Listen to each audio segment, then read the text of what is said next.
You sit down to eat, and instead of comfort, your body tightens. Food goes in, but peace never arrives. Meals that once nourished now leave heaviness, pressure, or quiet anxiety behind.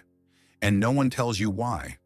You eat regularly, you try to choose better foods, you follow the advice, and still your stomach never truly feels at ease.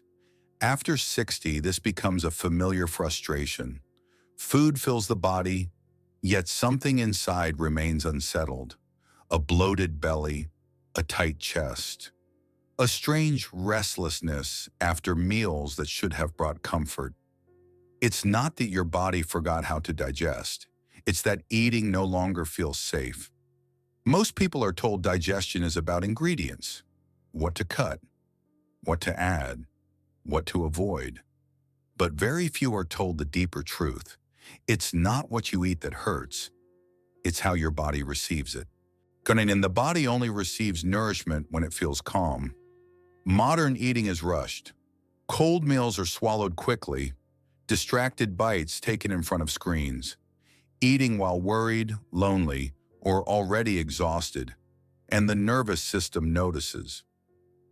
Many digestive problems are not food problems at all. They are nervous system problems wearing a digestive mask. When the body is tense, digestion becomes shallow. When the mind is hurried, the stomach braces. When eating feels rushed, cold, or disconnected, the gut responds with resistance, not repair. This is why food can feel heavy even when it's healthy. This is why eating can trigger anxiety instead of relief. This is why the stomach feels loud, reactive, or never quite settled anymore. Long before medicine existed, monks noticed this pattern. They didn't study calories. Well, they studied rhythm, temperature, speed, presence, not because it was spiritual, but because it was biological. To understand why monks eat warm and slow, and why it heals both the gut and the mind, we first need to understand how modern eating quietly puts the body into stress. And that's where this story begins. 1. Cold, rushed eating keeps the body in defense mode. Your body does not digest well when it feels rushed. Cold, hurried meals don't just fill the stomach, they put the body on guard. And a guarded body cannot heal, absorb, or relax. When food enters the body cold and fast, the nervous system reads one message clearly: something is wrong. Digestion is not just a mechanical process. It is a conversation between safety and sensation. Cold food shocks a system that is already tired. Fast eating tells the body it's not safe to slow down. Together, they keep the gut in defense mode. This is why so many people experience bloating, reflux, tightness, or anxiety after meals. Even when the food itself is healthy, the stomach isn't failing, it's protecting. In Buddhist monasteries, there is a quiet rule that is rarely explained to outsiders. Never rush a meal, never shock the body with cold. Not because cold food is sinful, not because speed is immoral, but the body cannot open when it feels threatened. A Zen teacher once said, "When the body is startled, the mind cannot settle, and digestion is one of the first places where startle appears." Eating quickly keeps the nervous system in fight-or-flight mode. Cold meals tighten the gut before digestion even begins. And a tight gut cannot receive nourishment, only weight. Think about how you eat when you're anxious. Your jaw tightens, your breath shortens, your stomach braces.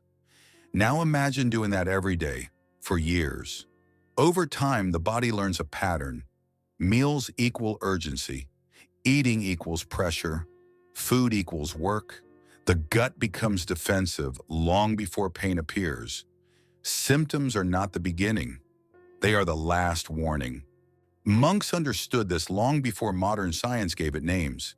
They noticed that warm food relaxed the belly, that slow eating softened the breath, That presence during meals quieted the mind. One old monk was asked why he waited so long between bites. He smiled and said, "So my body has time to arrive." Modern eating never gives the body time to rest. We eat while standing, while scrolling, while worrying, while alone. And loneliness, too, tightens digestion. A lonely body eats faster. A lonely body swallows warmth without tasting it. A lonely body mistakes speed for survival. Cold, rushed eating becomes a habit, not because people don't care, but because life trained them to hurry. Responsibilities, caregiving, deadlines, years of putting oneself last. The body adapts by staying alert, even at the table. But digestion requires surrender, and surrender only happens when the body feels safe. This is why monks don't just eat warm food slowly. They eat as if the body matters, as if the meal is a moment of rest, not another task. And when the body finally feels that pause, the stomach softens, the breath deepens, the mind quiets. So if cold, rushed eating keeps the body in defense mode, the question becomes clear. What happens when we give the body the opposite signal? That's where the healing begins. 2. Warm food signals safety to the gut. Warm food tells the body it is safe. Before digestion begins, comfort must arrive first. A gut that feels held will open. A gut that feels shocked will resist. This is why monks treat warmth not as a preference, but as medicine. In many monasteries, cold food is avoided not out of superstition, but out of deep observation. They notice something simple and profound. When food arrives warm, the body softens, the stomach loosens, the breath deepens, the mind settles. Digestion does not begin in the stomach, it begins in the nervous system. Warmth tells the body that you are not under threat. Cold tells it, brace yourself. For a body that has lived decades in responsibility, urgency, and emotional restraint, cold food can feel like one shock too many, especially later in life when the system is already tired. Heat is not indulgence, it is reassurance. It improves circulation to tired organs. It allows digestive enzymes to work without resistance. It invites the gut to receive instead of defend. This is why warm soups, stews, and teas appear again and again in monastic life, not as luxury, but as compassion in a bowl. A Zen teacher once said, "Warm food is a way of saying yes to the body, yes to its age, yes to its limits, yes to its need for gentleness." Warm food grounds the body in the present. It slows the breath without effort. It anchors attention without force. For people living alone, this matters even more. Loneliness tightens the gut.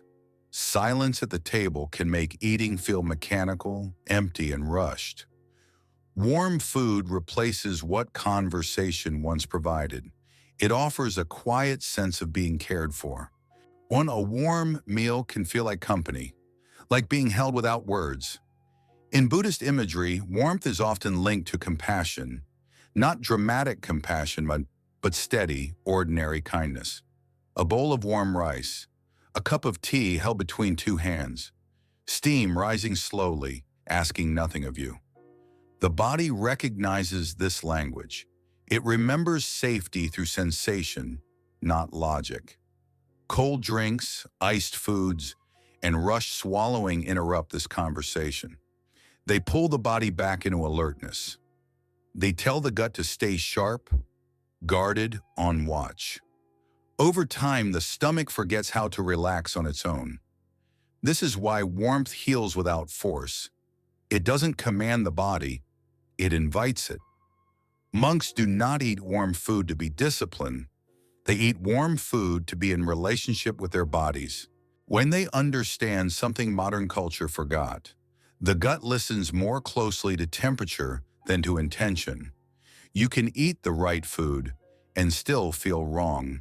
But when food arrives warm, the body begins to trust again. Trust is where healing starts, not with supplements, not with restriction, but with signals of safety repeated gently, day after day. And yet, warmth alone is not enough, because even the warmest meal can become harmful if it is rushed, swallowed without presence, or eaten while the body is still bracing. Which brings us to the next truth monks live by. How you eat matters just as much as what you eat. 3. Eating slowly calms the mind before it feeds the body. Fast eating keeps the mind anxious long before the stomach reacts. Slow eating tells the nervous system it can finally stand down. The first bite sets the tone for the entire meal. Many people eat, but never truly arrive at their meal. Eating slowly does more than help digestion. It changes the state of the mind before the body even begins to work. When you rush a meal, the nervous system stays in command mode. The breath is shallow. The jaw is tight. The body prepares for the next thing instead of receiving the present one. A rushed mind cannot digest deeply. An anxious body cannot absorb nourishment fully. This is why monks place such quiet importance on slowness, not as a ritual, not as performance, but as a regulation. In Buddhist practice, eating slowly is a way of calming the mind before feeding the body. Although a Zen teacher once said, "If you cannot eat 1 grain of rice in peace, 10 bowls will not satisfy you." Slow eating activates the parasympathetic nervous system. It signals rest, not urgency. It allows digestion, immunity, and repair to come online. When chewing is unhurried, saliva flows properly. The stomach prepares its enzymes. The gut relaxes instead of gripping. But something even more subtle happens. Slowness brings presence, and presence softens anxiety. Many people eat while their mind is somewhere else, in memory, in worry, in loneliness, in the quiet ache of being unseen. They chew quickly to escape the moment, to get the meal over with, to fill the space as fast as possible. Fast eating is often a response to discomfort, not hunger.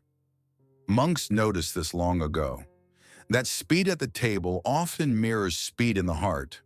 And this is why many monasteries practice silent meals, not to suppress conversation, but to allow awareness to return. Each bite is taken deliberately, each chew is counted, each pause is honored. Slowness becomes a form of respect.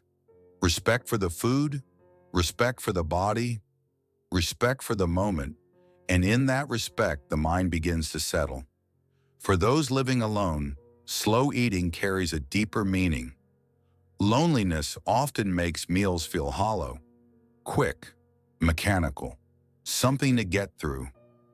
But when you eat slowly, the meal becomes a companion. The warmth, the texture, the rhythm of chewing. Slow eating becomes a way of being with yourself, without distraction, without judgment, without the need to rush away. It turns the table into a place of grounding instead of emptiness.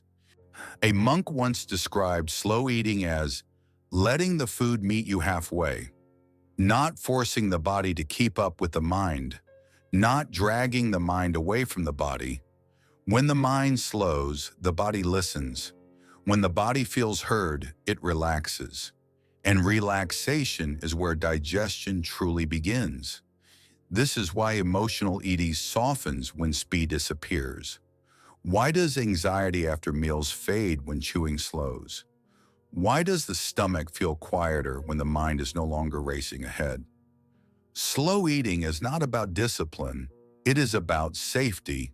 It tells the nervous system, nothing is chasing you right now. It tells the body, you are allowed to receive. And when warmth and slowness come together, when food arrives gently and time is given freely, Something deeper than digestion begins to heal. Not just the gut, not just the mind, but the relationship between them. 4. Eating as a daily healing ritual, not a task. Healing doesn't require new diets. It requires a new relationship with food. The body heals when meals feel like care, not chores. Eating alone doesn't have to mean eating disconnected. Small changes at the table can calm the entire day. For many people, meals slowly turned into tasks, something to get through, something squeezed between worries, appointments, and quiet loneliness. Food became fuel, not comfort, calories and not care, and the body noticed. When meals feel rushed, the body stays alert. When meals feel mechanical, the gut stays guarded. When eating feels empty, digestion mirrors that emptiness. Monks never approach food this way, not because they follow strict rules, but because they understood the relationship. In Buddhist tradition, eating is not separate from living. It is a daily meeting with the body. And a monk once said, "How you eat is how you treat your life." This is why meals in monasteries are simple, warm, and unhurried, not to restrict pleasure, but to restore balance. Ritual doesn't mean ceremony, it means intention. Sitting down fully instead of hovering. Take one breath before the first bite, letting the warmth of the food reach the hands before the mouth. These gestures may seem small, but to the nervous system, they are enormous. They say, "You are not being rushed," and they say, "You are allowed to receive." They say, "This moment is enough." Especially after 60, this matters deeply. Digestion becomes more sensitive. Mood responds more quickly. Loneliness shows up most clearly at the table. Many people living alone eat quickly, not because they are hungry, but because sitting with themselves feels uncomfortable. While speed becomes an escape, distraction becomes a shield. But monks discovered something different. Slowness turns eating into companionship. When you eat slowly, the meal keeps you company, the steam rising from warm food, the rhythm of chewing, the quiet presence of your own breath. You are no longer eating alone. You are eating with awareness. Monks often eat in silence, not to avoid connection, but to deepen it. Connection with the body, connection with the present moment. And something remarkable happens when meals are treated this way. The stomach softens, the mind settles, the nervous system begins to trust. One grounded meal can reset an entire afternoon. One calm table can ease a restless evening. You don't need to overhaul your diet. You don't need exotic ingredients. You don't need perfection. You only need to let meals become moments of care instead of obligations. Warm food, a slower pace, fewer distractions. One conscious breath before you begin. These are not lifestyle trends. They are signals of safety. Monks understood that healing does not come from dramatic change. It comes from repeated gentleness. How you eat trains the body how to live.